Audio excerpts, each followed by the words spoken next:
Hello नमस्कार, आप लोग को फानिया में स्वागत है। यहाँ पर देखेंगे यूपी कैडेट प्रवेश परीक्षा 2021 के लिए प्रैक्टिस है 36 सामान्य ज्ञान का। तो इसमें जो है अपनी मोस्ट इंपॉर्टेंट 20 क्वेश्चंस देखने जो कि आपका बाईलिंगुअल रहता है। इसका पीडीएफ आपको मिल जाएगा टेलीग्राम चैनल पर, तो वहाँ पे जरूर जुड़े ताकि आपको इसका पीडीएफ मिल जाए। शुरू करके हमने वीडियो और देखेंगे मोस्ट इंपॉर्टेंट क्वेश्चन को। पहला क्वेश्चन रहा है आपके सामने, गोपीनाथ बारदोली अंतर्राष्ट्रीय हवाई अड्डा कहाँ है? Where is the Gopinath Bardoloi international airport? तो इसके राइट आंसर की अगर बात की जाए तो कहाँ पे है? गुवाहाटी असम में। ओके, गुवाहाटी असम में है, सॉरी यहाँ पे है, अगरतला नहीं, गुवाहाटी असम में। ठीक है, असम में पड़ता है, याद रखिएगा, इम्पोर्टेंट है। आपका ईस्टर्न जो या मतलब पूर्वी जो एरिया अपना है भारत का, उधर जो है ये काफ़ी इंपॉर्टेंट आपका अंतर्राष्ट्रीय हवाई अड्डा है। याद रखिए कहाँ पे? असम में। नेक्स्ट वन, चकबंदी योजना कब शुरू की गई थी? When was the consolidation scheme started? तो चकबंदी योजना की जो बात की जाए तो कब इसको शुरू किया गया था? उत्तर प्रदेश की बात की जा रही है, तो 1954 में। याद रखिएगा 1954 में। ओके, तो ये जो है आपका उत्तर प्रदेश और पूरे भारत सब जगह जो है एक ही साथ में किया गया था।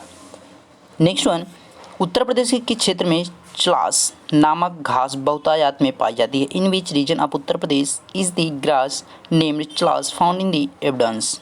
मतलब प्रचुरता कह सकते हैं, अधिकता, इस चीज़ को समझ सकते हैं। चलास नाम है घास का, तो किस रीजन में पाई जाती है? अगर राइट आंसर की बात करें तो बुंदेलखंड रीजन में पाई जाती है। याद रखिएगा बुंदेलखंड रीजन में। ओके, जो आपका इधर ललितपुर वाला एरिया है, झांसी एरिया, ये सब आपका किस में आता है? आगरा, ये सब आपका आ जाता है बुंदेलखंड एरिया। नेक्स्ट वन, भारतीय वन्य जीव बोर्ड का अध्यक्ष कौन होता है? Who is the chairman of the wild board of India? तो यहाँ पे अगर बात की जाए कौन होता है इसका जो प्रेसिडेंट होता है, अध्यक्ष कौन होता है, चेयरमैन कौन होता है, तो होता कौन है? प्राइम मिनिस्टर होता है। याद रखिएगा prime minister. Okay, next one, देश में औसत जोत आकार कितना हेक्टेयर है? What is the average hectare size in the country? यानी एक किसान के पास अगर एवरेज देखा जाए तो कितने खेत हैं? कुछ लोग के पास ज़्यादा है, कुछ लोग के पास कम है, तो उसी तौर पर एक एवरेज निकाला गया है। तो यहाँ पे राइट आंसर की अगर बात की जाए 1.8 हेक्टेयर है। ओके, याद रखिएगा ये जो है आपका भारत का है। जबकि अगर उत्तर प्रदेश की बात की जाए तो 0.76, ये आपका 2018 का डाटा है, इसको ध्यान रखिएगा। तो अपडेट होगी एग्जाम तक देखिए, अगर आपका डाटा अपडेटेड रहेगा तो उसको देख के जाइएगा, इसका ध्यान रखिएगा। ओके, अगर अपडेट आ जाएगा तो मान लीजिए मैं नहीं करा पाऊँगा, लेकिन आप जो है ज़रूर करा दिया तो ठीक है, तो इसको ध्यान दीजिएगा। ठीक है, देख के जाइएगा एग्जाम में, जिससे जो डाटा होते हैं वो अपडेट होते रहते हैं, तो इसको एक बार देख लीजिएगा। नेक्स्ट वन, उत्तर प्रदेश की वर्तमान राज्य कृषि नीति किस वर्ष लागू की गई थी? In which year was the current state agriculture policy of Uttar Pradesh implemented? यानी कब इसको लागू किया गया था? यानी अगर बात की जाए जो करंट में चल रही है तो उसको जो है कब लागू किया गया था? 2013 में।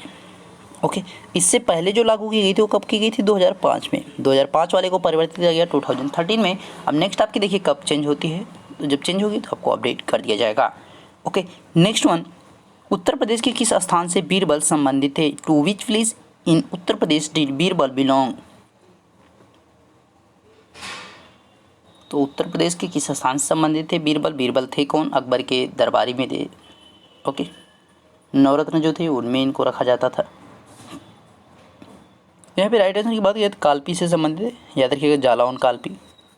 ओके, नेक्स्ट वन, महारानी लक्ष्मीबाई के विरुद्ध अंग्रेज सेना का नेतृत्व किसने किया था? Who lead the British army against queen Lakshmibai?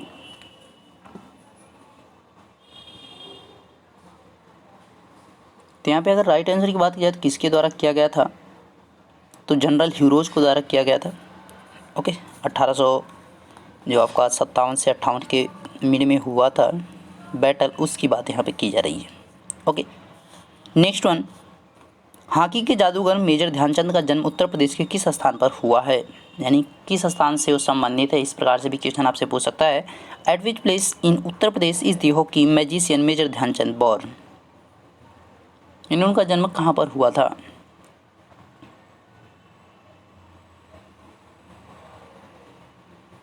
हुआ था यहाँ पे रहना चाहिए था, यहाँ पे जहाँ पे ईज है यहाँ पे वाज कर लेते हैं और यहाँ पे था कर लेते हैं। तो कहाँ पे हुआ था इनका जो है? वर्तमान प्रयागराज यानी इलाहाबाद में। ओके, यानी सेकेंड ऑप्शन। नेक्स्ट वन, सुविख्यात नृत्यांगना सितारा देवी किस शास्त्रीय नृत्य से संबंधित हैं? The famous dancer. देखिए सुविख्यात नृत्यांगना जो है आपका 2 बार ले लिया है, ठीक है। Sitara Devi is associated with which classical dance, तो यहाँ पे आपका डांसर सितारा। तो आपका जो सितारा देवी हो किस क्लासिकल डांस यानी शास्त्रीय नृत्य से रिलेट करती हैं, तो ये आपको बताना है। तो यहाँ पे अगर राइट आंसर की बात की जाए तो कौन से हैं? कथक से। याद रखिएगा उत्तर प्रदेश का जो आपका क्लासिकल डांस है उसी से रिलेट करती हैं। अगर बात की जाए मोहिनीअट्टम से आपकी 2 एक्ट्रेस आती हैं, एक आपकी श्रीदेवी और दूसरी आपकी कौन है? बसंती, ठीक है। तो आपको याद रखना यानी हेमा मालिनी। एक आपकी श्रीदेवी और दूसरी आपकी Hema Malini,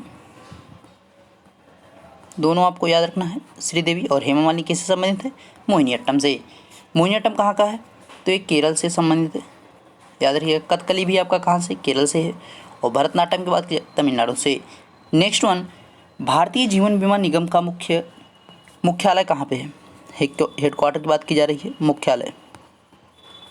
where is the chief यानी हेडक्वार्टर यहाँ पे पूछा जा रहा है। Headquarter of life insurance corporation of India, Bharatiya Jeevan बीमा निगम का जो है मुख्यालय कहाँ है? तो यहाँ पे अगर बात की जाए भारतीय जीवन बीमा निगम का मुख्यालय, तो मुख्यालय कहाँ पे? मुंबई में। याद रखिए मुंबई में इसका मुख्यालय है। नेक्स्ट वन, मूल संविधान में कुल कितनी अनुसूचियाँ थी? How many schedules were there in the original constitution? तो अगर बात की जाए जो भारत का ओरिजिनल कॉन्स्टिट्यूशन था तो उसमें कितनी आपकी अनुसूचियाँ थी? तो अनुसूचियों की अगर बात की जाए तो उस समय 8 थी, ओके। उस समय जो शेड्यूल्स थे टोटल 8 थे। लेकिन अगर प्रेजेंट टाइम में बात की जाए तो कितने हैं? 12 हैं प्रेजेंट में है। याद रखिएगा ये प्रेजेंट में है यानी वर्तमान में। अगर यहाँ पे भाग की बात की जाए तो 22 भाग जो है एक क्या थे? ये मूल संविधान में थे यानी आपके ओरिजिनल वाले में। ओरिजिनल जो कॉन्स्टिट्यूशन था उसमें कितने पार्ट थे? 22। अगर प्रेजेंट में बात की जाए यानी प्रेजेंट में जो है आपके कितने? 25 हैं। याद रखिएगा 25 इन दी ओरिजिनल पार्ट्स। यहाँ पे आपके जो है इस समय प्रेजेंट में जो है पार्ट कितने? 25 है। ओरिजिनल वाले कितने थे? 22 थे। और अगर बात की जाए यहाँ पे जो आर्टिकल की तो 395 जो है मूल संविधान में आपके अनुच्छेद थे। आपके जो ओरिजिनल कॉन्स्टिट्यूशन था उसमें जो है 395 आर्टिकल थे यानी 395 अनुच्छेद थे मूल संविधान में। वर्तमान में अगर बात की जाए तो 470 हो चुके हैं। याद रखिएगा 470 आपके हो चुके हैं अनुच्छेद करंट टाइम में अगर बात की जाए प्रेजेंट में। नेक्स्ट वन, भारत के लिए संविधान सभा की रचना हेतु संविधान सभा का विचार सर्वप्रथम किस पार्टी ने 1924 ईस्वी में प्रस्तुत किया था? Which party first introduce the idea of the constituent assembly for the creation of the constituent assembly for India in 1924 में, यानी 1924 में किस पार्टी के द्वारा या किस समिति के द्वारा ये कहा गया कि संविधान सभा बनाई जानी चाहिए ताकि जो हम संविधान का निर्माण कर सके? तो किसके द्वारा किया गया था? तो स्वराज पार्टी के द्वारा किया गया था। याद रखिएगा स्वराज पार्टी के द्वारा किया गया था, जिसकी आपकी बात करें चित्तरंजन दास और मोतीलाल नेहरू के द्वारा इसकी स्थापना की गई थी। ये भी आपको याद रखना है, ओके। और अगर आपसे पूछे कि जो संविधान है उसके विचार को कौन बाहर लेकर आया, तो आपका जवाब क्या है? दादा भाई नौरोजी होना चाहिए, ठीक है।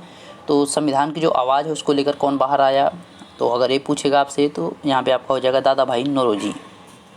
नेक्स्ट वन, संविधान सभा में अंबेडकर का पहली बार निर्वाचन किस क्षेत्र से हुआ था? From which constituency was Ambedkar elected for the first time in the constituent assembly?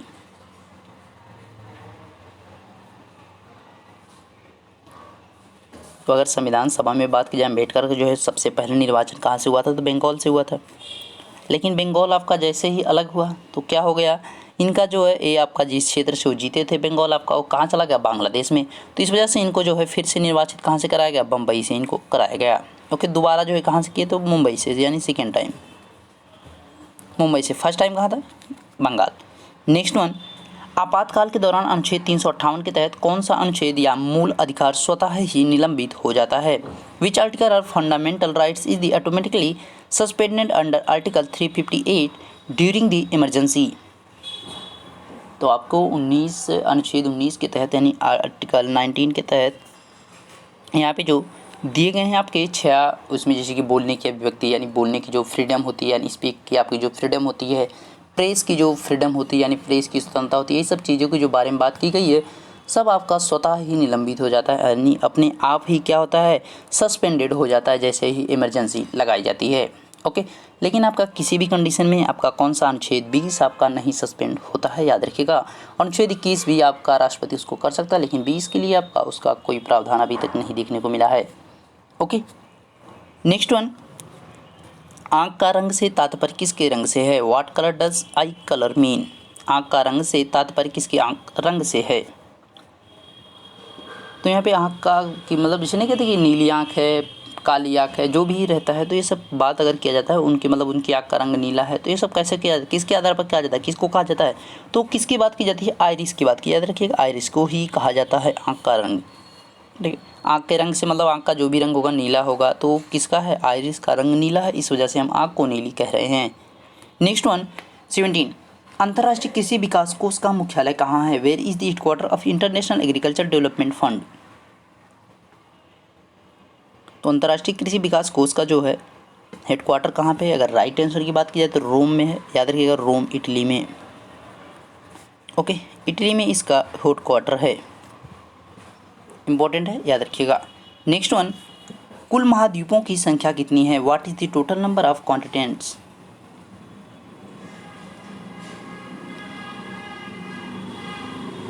तो यहाँ पे अगर टोटल बात की जाए कॉन्टिनेंट्स की तो कितने आपके हैं? 7 हैं, याद रखिएगा। ओके, 7 आपके कॉन्टिनेंट्स हैं, जबकि ओशियंस की अगर बात की जाए तो ओशियंस आपके 5 हैं, यानी आपके जो महासागर हैं, आपके कितने महासागर? आपके 5 हैं। अगर यहाँ पे कॉन्टिनेंटल की बात की जाए तो कितने, पहले कौन सा है? एशिया है, उसके बाद आपका अफ्रीका महाद्वीप है, उसके बाद अमेरिका आपका कौन सा आएगा? नॉर्थ अमेरिका आएगा, यानी उत्तरी अमेरिका। उसके बाद आपका साउथ अमेरिका यानी दक्षिणी अमेरिका। उसके बाद भाई कौन आएगा? उसके बाद अंटार्कटिका आ जाएगा। उसके बाद कौन आएगा? यूरोप आ गया, देखिए यूरोप आपका, ये 3 आपका इधर। उसके बाद लास्ट में सबसे ऑस्ट्रेलिया आपका आ गया। ओके, तो आपके मोस्ट इम्पोर्टेंट जो यहाँ पे सभी ये आपके महाद्वीप हैं। अगर आपके महासागर की बात की जाए तो पैसिफिक ओशियन जो है लार्जेस्ट है। उसके बाद जो आपका कौन सा हो जाएगा? अटलांटिक हो जाएगा, ठीक है, अटलांटिक ओशियंस की बात की जाएगी। उसके बाद आपका इंडियन ओशियन है, इंडियन ओशियन यानी हिंद महासागर। उसके बाद साउदर्न ओशियन हो जाएगा, यानी दक्षिणी महासागर की बात की जाएगी। उसके बाद आर्कटिक महासागर हो जाएगा, जो कि आपका स्मॉलेस्ट है। डीपेस्ट की बात की जाए एंड बिगेस्ट की बात की जाए तो आपका कौन सा? पैसिफिक ओशियन होता है, जो कि आपका डीपेस्ट भी है और बिगेस्ट भी है, यानी सबसे बड़ा और सबसे गहरा कौन सा? प्रशांत महासागर। सबसे छोटा और सबसे कम गहरा कौन सा? आर्कटिक महासागर है, याद रखिएगा। Okay, next one, mount Everest पर चढ़ने वाली पहली महिला कौन थी? Who was the first women to climb mount Everest? तो माउंट एवरेस्ट पर चढ़ने वाली जो पहली महिला थी वो कौन थी? मैक्सिमम देखिए बछेंद्री पाल आपका गलत हो जाएगा। बछेंद्री पाल क्योंकि भारत की थी। अगर वहाँ पे कुछ भी नहीं लिखा रहेगा, भारत नहीं लिखा रहेगा, तो बछेंद्री पाल आपको टिक करना याद रखिएगा। भारत की चढ़ाई करने वाली जो पहली महिला थी वो कौन थी? बछेंद्री पाल थी। जबकि आपकी अगर बात की जाएगी यहाँ पे बछेंद्री रहेगा, ठीक है, ये चंद्रपाल लिखा है, यहाँ पे बछेंद्री पाल रहेगा। ये बछेंद्री पाल जो है भारत के हैं, जबकि जंको तवाई पूरे विश्व में जो है सबसे पहले चढ़ाई के द्वारा की गई थी, याद रखिएगा। ओके, जापान की सबसे पहले इनके द्वारा चढ़ाई की गई थी, किस पर? माउंट एवरेस्ट पर। ओके, बछेंद्री पाल जो है भारत की हैं, जो सबसे पहले माउंट एवरेस्ट पर चढ़ाई की थी। संतोष यादव की बात की जाए तो ये महिला हैं जो 2 बार माउंट एवरेस्ट पर चढ़ाई की हैं। लास्ट वन, विश्व की छत किसे कहा जाता है? Who is called the roof of the world? विश्व की छत किसे कहा जाता है? तो यहाँ पे अगर बात की जाए विश्व की छत की तो किसको कहा जाता है?